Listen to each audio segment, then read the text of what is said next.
name is Edward W. Hardy. I'm from Manhattan, New York. I currently live in Harlem. I play violin and viola, and I compose music.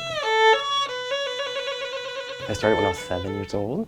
It was in a Harlem music school, part of a public school, called Opus 118. There's actually a movie about it called Music the Heart, where Meryl Streep plays my teacher, Roberto Gaspari. How many black classical composers can you name? How many black classical violinists do you know? Well, that doesn't mean that's the way it should be. It's really cool and inspirational. But those kids in the movie, they were my teaching assistants, I guess, when I started. They weren't too much older than I was. Yeah, but growing up, I don't remember that many famous violinists. There weren't that many violinists that looked like me. So it was kind of difficult. You know, because online, you only see more of, I should say, of hip-hop music, right? When someone thinks of a black musician, like, oh, he must play hip-hop, and that's what I get all the time, which is very irritating. It took me a while to come to that stage in my life that I do play more hip-hop because of necessity. People want to hear it.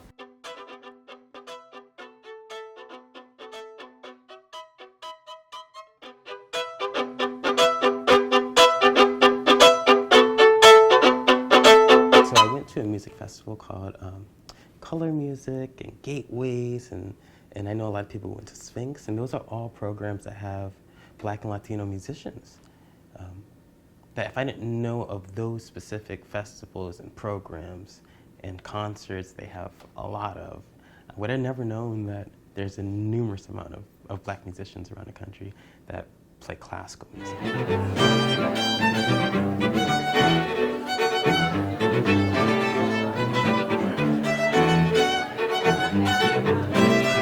It took me a while to realize that they already exist. You know, they have existed, just they're not necessarily advertising to each other that, oh, I'm in Atlanta, I'm in South Carolina, I'm in Memphis, and we all play. It's like, I didn't know this, you know, I didn't know that there were other violinists.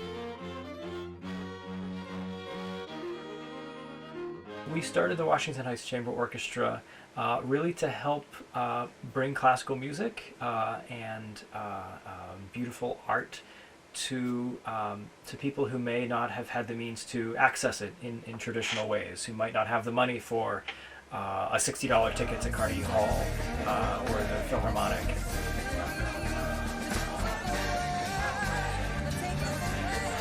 The orchestras have tended to be very male, very white. Composers that we champion have tended to be very male and very white. And so it's not a problem that has come about in isolation, but symptoms of systemic racism and injustice and marginalization, intentional and otherwise, of people in our country.